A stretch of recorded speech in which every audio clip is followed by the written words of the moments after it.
बिहार की धरती, ये सिर्फ जमीन नहीं है, यहाँ के हर जर्रे में इतिहास सांस लेता है। और आज हम ऐसे ही शहर की कहानी में गहरे उतरेंगे। एक शहर जिसे कभी विद्या की राजधानी कहते थे, जहाँ राजाओं की शान बसती थी और जहाँ मिथिला की आत्मा आज भी जिंदा है।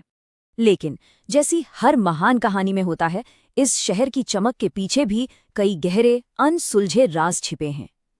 तो असली सवाल ये है कि इसकी मजबूत नींव के नीचे आखिर दफन क्या है।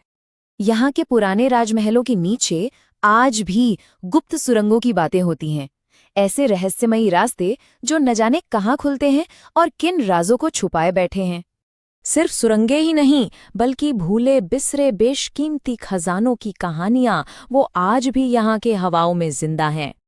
और इन सब के बीच शाही परिवार से जुड़ा एक पुराना श्राप, जिसकी कानाफूसी आज भी दबी जुबान में होती है। तो सच क्या है? क्या ये सिर्फ कहानियां हैं? चलिए हमारे साथ इस रहस्य की परतें खोलते हैं। इन सवालों का जवाब ढूंढने के लिए हमें सबसे पहले उन सबूतों को खंगालना होगा जहां से ये सारी कहानियां पैदा हुई। इसके लिए हमें वक्त में पीछे लौटना होगा, दरभंगा राज के उस दौर में। तो हमारी तहकीकात की पहली कड़ी हमें ले जाती है 16वीं सदी में। यहीं पर महाराजा महेश ठाकुर ने इस राजवंश की नींव रखी थी। वक्त आगे बढ़ा और 19वीं सदी आते आते ये सिर्फ एक रियासत नहीं रही, बल्कि भारत की सबसे अमीर और ताकतवर रियासतों में से एक बन चुकी थी। और फिर महाराजा लक्ष्मीश्वर सिंह के दौर में इसका सुनहरा दौर, इसका स्वर्ण युग शुरू हुआ। ये महज एक शाही परिवार नहीं था, ये एक ऐसी शक्ति थी जो लगातार उभर रही थी। और उस बेहिसाब ताकत का सबूत आज भी यहाँ की दीवारों में सांस लेता है। दरभंगा राजकिला, नरगोना पैलेस, ये सिर्फ पत्थर और चूने की इमारतें नहीं हैं। नहीं, ये खामोश गवाह हैं। ऐसे गवाह जिन्होंने अंग्रेजों का शासन भी देखा, शाही फरमानों को भी सुना और बगावत की आग को भी महसूस किया है। इनकी बनावट में जो भारतीय और यूरोपीय शैलियों का मेल है ना, वो अपने आप में उस पूरे दौर की कहानी कह देता है।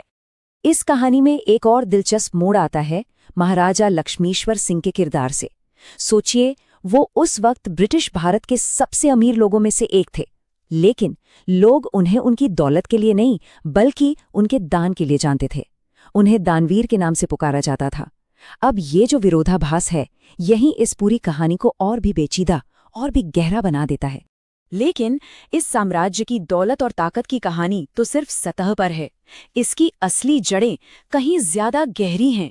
तो अब हम और भी पीछे चलेंगे, हजारों साल पीछे, इस राज्य की आत्मा के असल स्रोत को ढूंढने। असल में दरभंगा राज की नींव जिस जमीन पर रखी गई थी, वो जमीन है मिथिला। और ये कोई आम जगह नहीं है। ये वो पवित्र भूमि है जिसे हम राजा जनक की भूमि के नाम से जानते हैं। ये माता सीता का जन्मस्थान है, और ये वो जगह है जो वैदिक काल में ज्ञान और विद्वानों का सबसे बड़ा केंद्र हुआ करती थी। तो अब आप देखिए, यहाँ दो तरह की शक्तियों का एक अद्भुत संगम हुआ। एक तरफ थी दरभंगा राज की भौतिक शक्ति, उसकी दौलत, और दूसरी तरफ थी मिथिला की हजारों साल पुरानी बौद्धिक और आध्यात्मिक विरासत। ये वो धरती थी जहाँ गार्गी और याज्ञवल्क्य जैसे महान विचारकों के ज्ञान की गूंज सुनाई देती थी। और शायद इसीलिए ये प्राचीन कहावत इस जगह की असली पहचान को बिल्कुल साफ कर देती है। मिथिला की असली दौलत कभी सोना चांदी थी ही नहीं, उसकी असली दौलत थी ज्ञान। तो फिर इस शहर का असली चरित्र है क्या? इसकी आत्मा कैसी है? असल में इसकी पहचान गढ़ी गई है दो चीजों से। एक तरफ है कला की ऊंचाइयां, तो दूसरी तरफ है मुश्किलों से भरा संघर्ष। चलिए देखते हैं ये कैसे हुआ। सबसे पहले बात करते हैं इसकी कलात्मक बुलंदी की। दरभंगा घराना, ध्रुपद गायन की एक ऐसी परंपरा जिसकी शोहरत पूरी दुनिया में फैली। समझिए, यहाँ के लिए संगीत सिर्फ मनोरंजन का जरिया नहीं था, ये एक साधना थी, एक इबादत थी। लेकिन इस खूबसूरती की ठीक उलट एक कड़वा सच भी था। वो सच था यहाँ की नदियों का विनाश, कोसी और कमला बलान की बाढ़, जो बार बार तबाही लेकर आती थीं। इन बाढ़ों ने अनगिनत घर उजाड़े, फसलें तबाह की, लेकिन एक चीज थी जिसे ये कभी नहीं तोड़ पाईं, और वो था यहाँ के लोगों का हौसला। और शायद इसी संघर्ष ने इन्हें और मजबूत बना दिया। नतीजा ये हुआ कि यहाँ की संस्कृति सिर्फ जिंदा नहीं रही बल्कि और भी निखर कर सामने आई। दुनिया भर में मशहूर मधुबनी पेंटिंग, छठ पूजा में दिखाई देने वाली अटूट आस्था, ललित नारायण मिथिला यूनिवर्सिटी जैसे बड़े बड़े शिक्षा के केंद्र, और तो और भारत के स्वतंत्रता आंदोलन में भी इसकी एक खास भूमिका रही। ये सब उसी हौसले का, उसी जिंदादिली का सबूत है। तो इतिहास की इन गहराइयों से निकलकर हमारी तहकीकात अब पहुंचती है आज के दौर में, वो सबूत देखने जो इस शहर के नए आधुनिक चेहरे को दिखाते हैं। और आज का सच ये है कि दरभंगा बहुत तेजी से बदल रहा है।